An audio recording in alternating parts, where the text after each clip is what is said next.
What if everything you think you know about crime is wrong? In 1966, a former Eagle Scout and Marine climbed a Texas tower and opened fire on innocent people. He'd been a model citizen, loving husband, college student. So why did he become a mass murderer overnight? The chilling answer emerged after his death. Doctors found a pecan-sized brain tumor pressing on his amygdala, the fear and aggression center of the brain.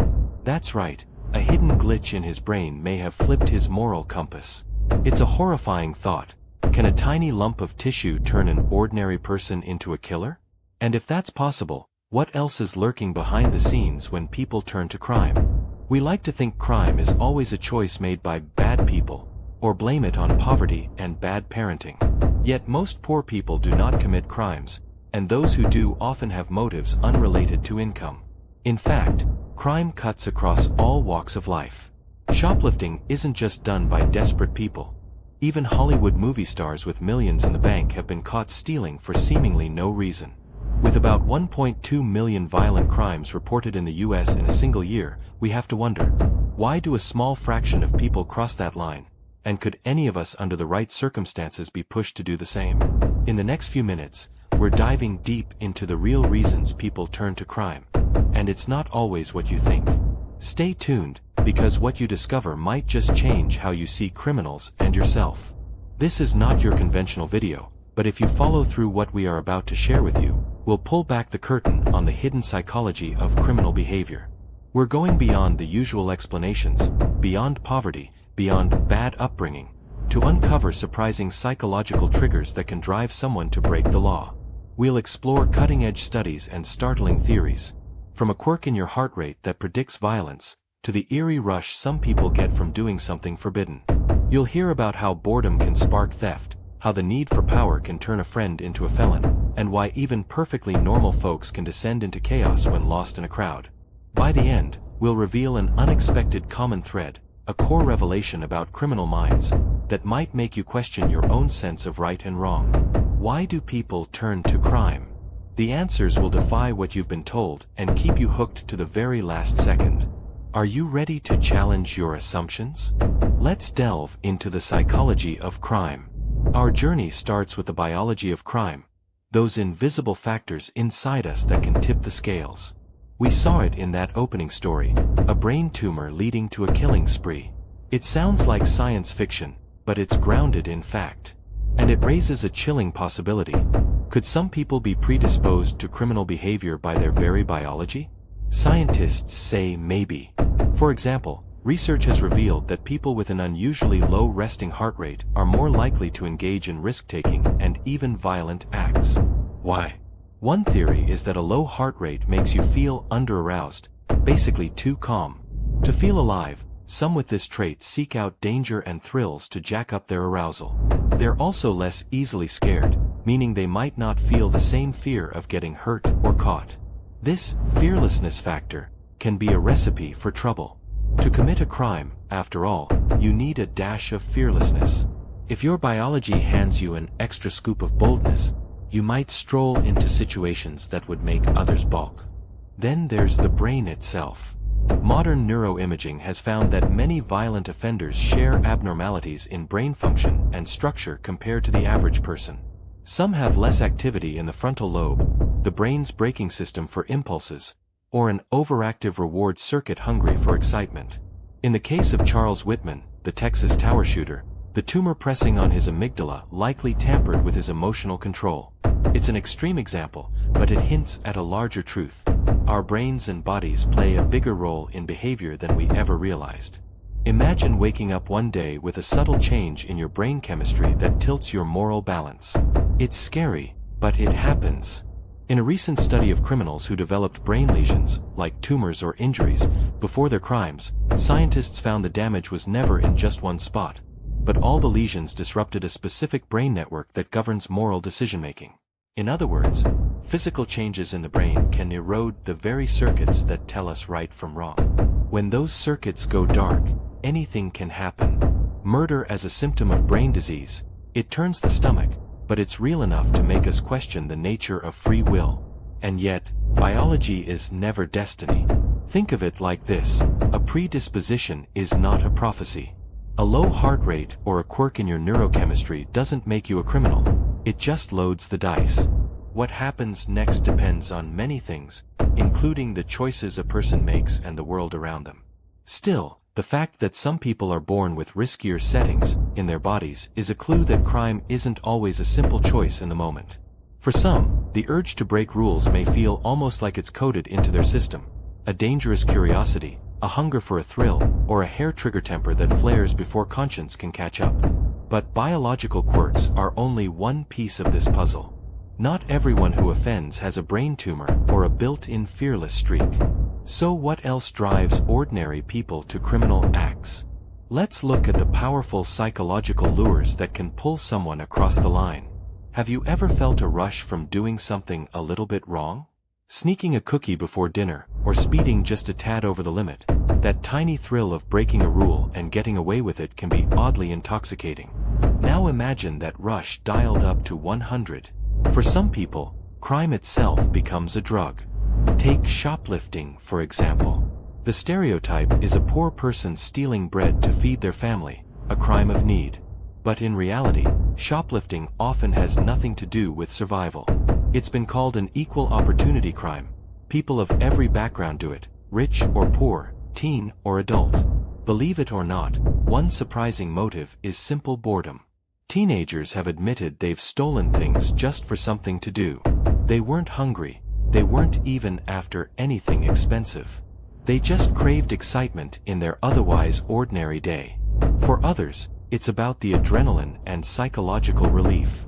Many adult shoplifters say that stealing wasn't about the item at all. It was about how it made them feel. Some describe reacting to stress in their lives. The act of stealing gave them a strange sense of relief from the pressures of daily living. And more than a few have confessed that the illicit thrill gave them a euphoric high, comparable to the rush of a drug like methamphetamine. At first, they might shoplift on a dare or to save a few bucks, but they keep doing it because it feels good. Their hearts pound, their brain rewards them with a shot of dopamine, and for a moment they feel on top of the world. Yes, you heard that right. People can get addicted to the rush of crime. It's not so different from gambling addiction or extreme sports, except it's illegal and the stakes are real lives and real victims. This thrill-seeking aspect helps explain crimes that otherwise baffle logic. Why would someone embezzle money they don't need, or hack a system just for the challenge, or vandalize property for fun? Part of it is that forbidden excitement. Some personalities are prone to sensation-seeking. They love novelty, danger, and pushing limits. If life feels dull or disappointing, causing a little chaos can light a spark inside. It's obviously a twisted way to cope, but in the moment it can be powerfully reinforcing. One convicted thief famously said it wasn't the spending of stolen money that excited him, but the stealing itself, the covert planning, the near misses, the moment his hand closed around something forbidden. In his words, it made him feel alive. There's also an overlap here with substance abuse. Studies show a staggering 85% of the U.S. prison population has abused drugs or alcohol, and up to 80% of arrestees test positive for drugs at the time of arrest. Drugs and alcohol can fuel crime in two ways.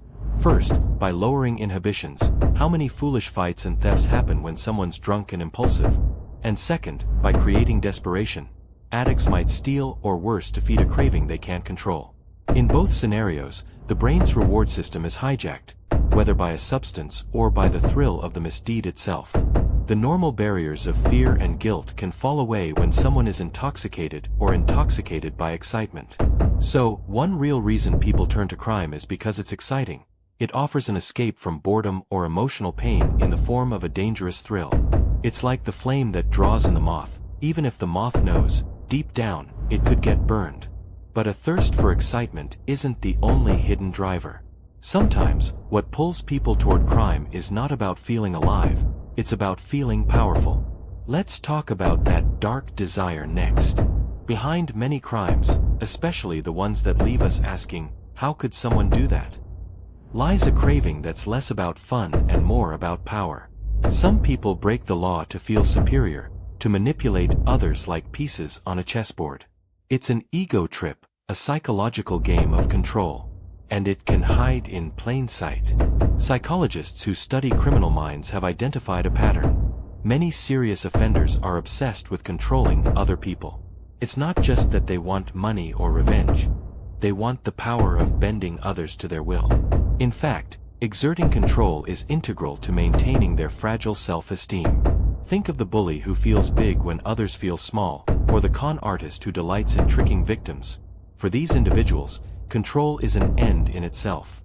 They feel important and worthy only when they are dominating someone else's life. Here's the truly unsettling part. Not all of these secret controllers are obvious thugs or tyrants. Some are charming, successful, even admired on the surface. They might be the friendly neighbor, the respected professional, the doting partner. But underneath that benevolent mask, they see life as a battlefield of winners and losers. They approach relationships as arenas for conquests, as one forensic psychologist puts it. Every interaction is a chance to win, to one-up, to assert dominance. If legitimate paths to power, like career success or healthy relationships, don't satisfy them, they may turn to illegitimate ones. This could mean financial crimes, exploiting trust to swindle people, or emotional crimes, like abusive relationships where they torment someone behind closed doors just to feel in charge. It can even drive violent crimes that have no clear motive except the criminal's twisted sense of control over a victim's fate. Consider the infamous cases of manipulators, leaders of destructive cults, white-collar scammers, or serial predators. Often these individuals could have led ordinary, lawful lives, but that wasn't enough for their egos. They got a taste of the God complex, deciding who wins, who loses, who lives, who dies, and it became their addiction. As an example, some serial killers later confessed that it wasn't anger or lust that drove them, but a cold thrill of playing God, of holding another's life in their hands. Similarly, a high-rolling corporate criminal might already be wealthy, but engages in fraud because the sneaky victory over the system strokes their sense of superiority. Psychologist Stanton Samenow describes such people as having a kind of criminal personality. They are determined to control others, and their self-image depends on feeling dominant. If they can manipulate you and you don't even notice, oh, what a rush of superiority. Some go to great lengths to hide this controlling nature. They can be patient, calculating, and very good at seeming kind or normal, hence why neighbors often say, "I never suspected a thing." But eventually, that insatiable need for dominance finds an outlet in something extreme or illegal, leaving the rest of us wondering, where did that come from? The answer: it was there all along, hidden beneath a smile. It's a frightening thought that someone you know could secretly view life this way. Yet understanding this motive shines light on crimes that aren't about money or survival at all. They're about ego and power. The real reason for these crimes is an internal void the person is trying to fill by controlling or hurting others. That's not an excuse. If anything, it makes it scarier because it's so cold-blooded. But it is a reason, one rooted deep in psychology and personality. Not every criminal is chasing thrills or power. Some are propelled by pain. A lot of people who commit crimes carry deep psychological scars from their past. Think of trauma like a crack in a foundation. If it's not repaired, the whole structure can start to tilt in destructive directions. Research has made this heartbreakingly clear. Studies show that convicted criminals have, on average, endured far more adverse childhood experiences, ACEs. Things like abuse, neglect, domestic violence, or extreme instability growing up than the general population. One study found criminals had 4 times as many traumatic events in childhood as non-criminals. 4 times. Imagine the worst things that can happen to a kid, multiplied and piled on year after year. It's not hard to see how that could twist a person's development. Childhood trauma can wire the brain for survival at all costs. A child who is beaten or threatened learns early on that the world is dangerous. They may grow up hypervigilant, quick to fight or flee. They might struggle to trust anyone. Their emotional regulation, the ability to cope with anger or fear without exploding, might be compromised by years of living in chaos.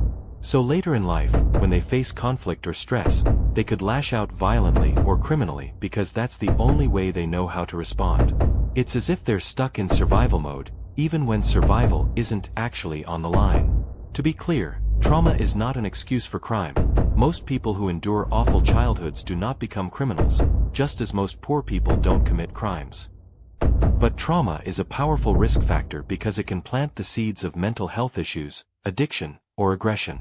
For instance, a boy who is abused at home might join a gang as a teenager, not just for criminal reasons, but to find the family and protection he never had. That gang involvement can then lead to crime. Or consider a young girl who grows up with alcoholic, neglectful parents. She might run away and turn to theft or drugs as a means to survive on the streets, or later explode in anger at someone and not even fully understand why her rage is so unmanageable. Underneath the headlines of her crime, there's a backstory of untreated PTSD or childhood pain driving her actions. Even subtler forms of early pain can have an effect. Chronic bullying, severe rejection, or humiliation in youth can ferment into anger and a desire for revenge against a world that wronged them. School shooters, for example, very often have a history of feeling like outcasts or victims of bullying.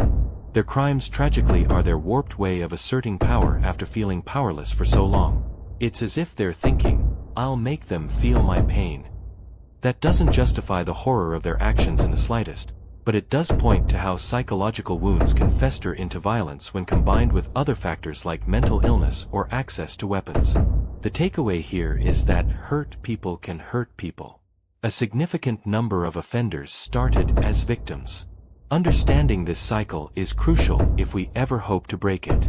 If we can intervene in the lives of traumatized kids, with therapy, support, positive role models, we might prevent future crimes.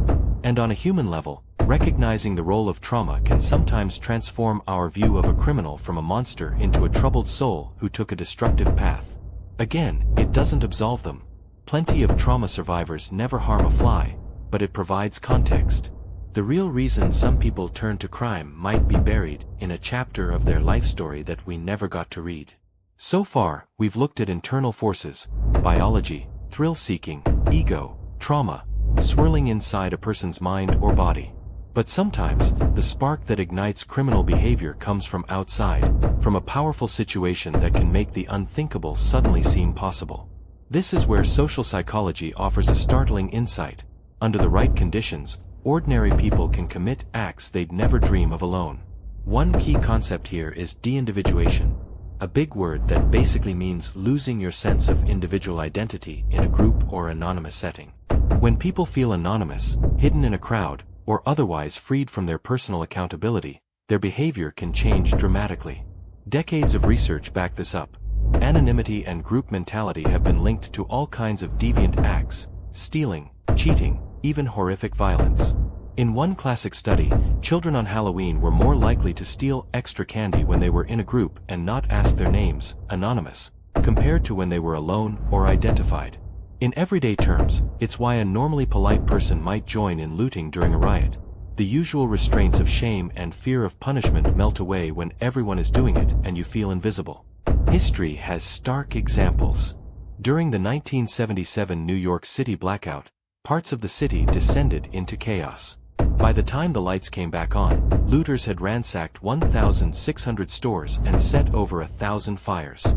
Many of those looters were just regular citizens who, 99% of the time, obeyed the law. But in the cover of darkness, surrounded by others breaking windows and grabbing merchandise, they got caught up in the madness. As one report noted, the city suddenly felt powerless to stop the people who seized the opportunity to riot.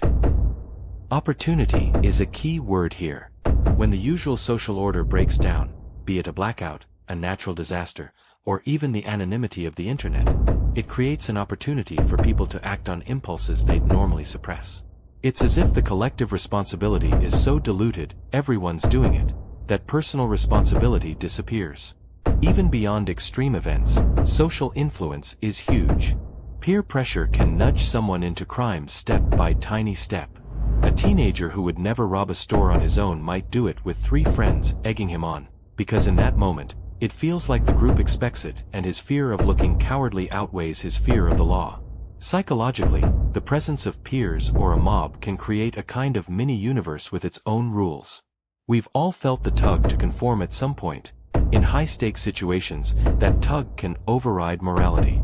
This is how hazing rituals, gang initiations, or mass panics can lead to crimes committed by people who are otherwise decent individuals.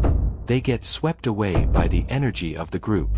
Another classic demonstration was the Stanford prison experiment. You've probably heard of it: college students role-playing as prison guards began abusing fellow students playing prisoners, all within days, simply because the social context encouraged cruelty. And in the infamous Milgram experiment, ordinary folks delivered what they thought were dangerous electric shocks to a stranger because an authority figure told them to.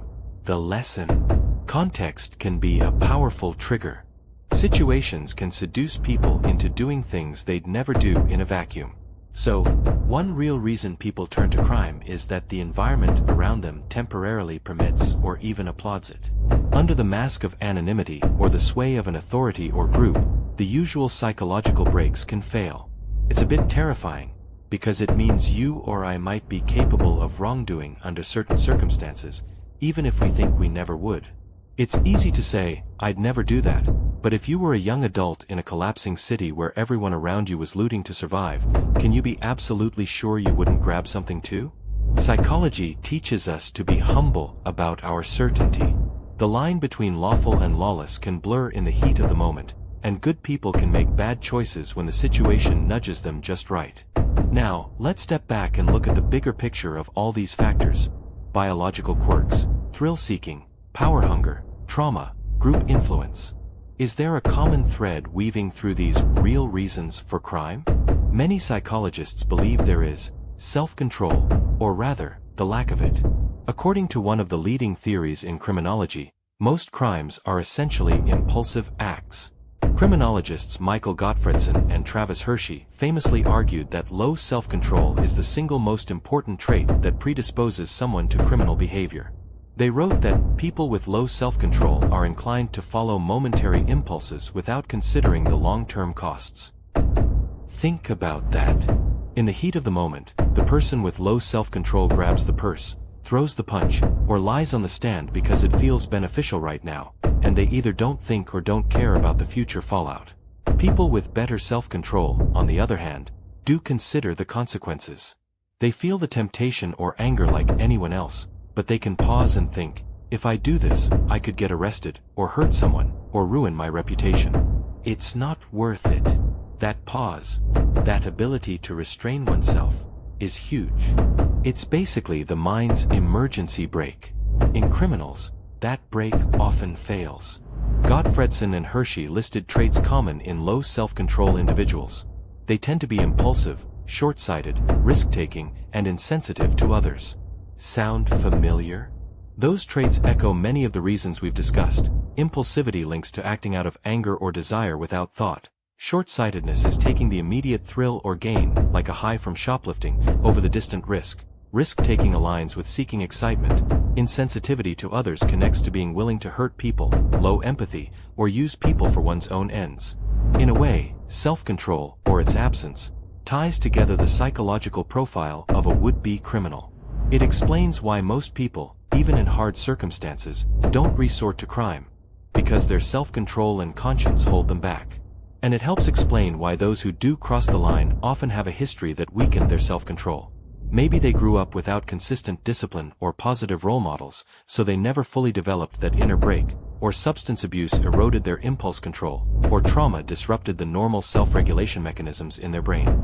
Even that biological low arousal trait we discussed can be seen as a challenge to self-control.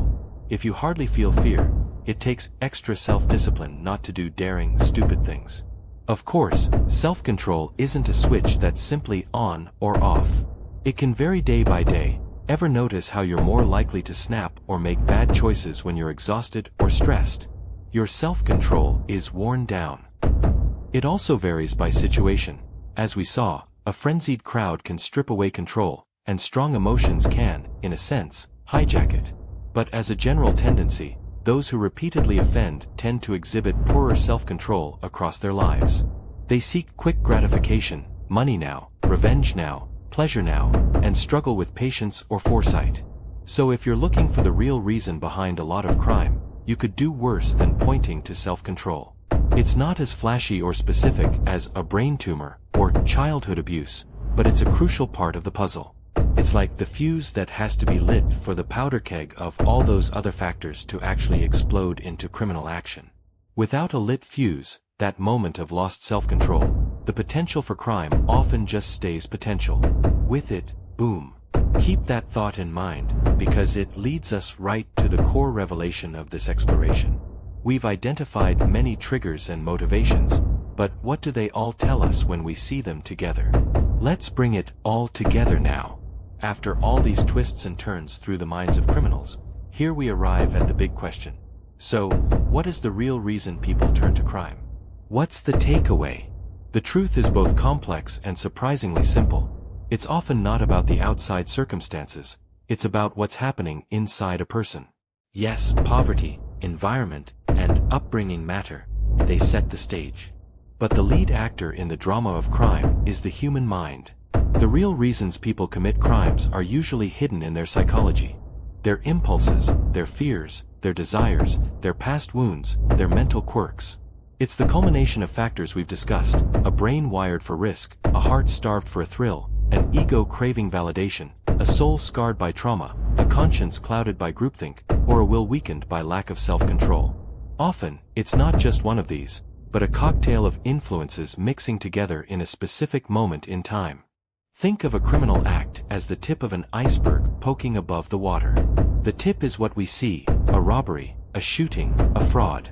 But beneath the surface is a massive chunk of ice that formed over years, perhaps childhood abuse, and we know criminals are likely to have far more of it than others, or an inborn thrill-seeking personality, or distorted thinking patterns that justified wrongdoing.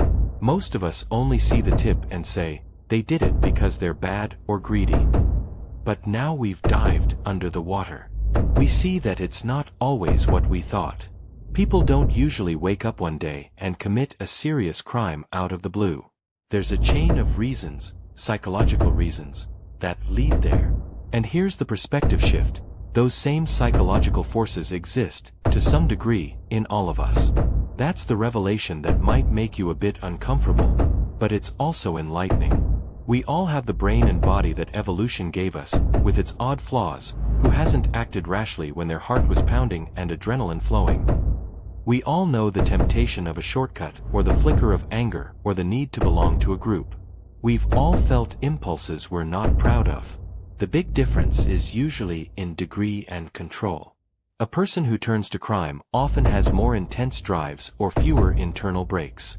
But they're still human, driven by things many of us can recognize. As one expert succinctly put it, the criminal is a person who didn't manage to cope with the same desires and challenges we all have.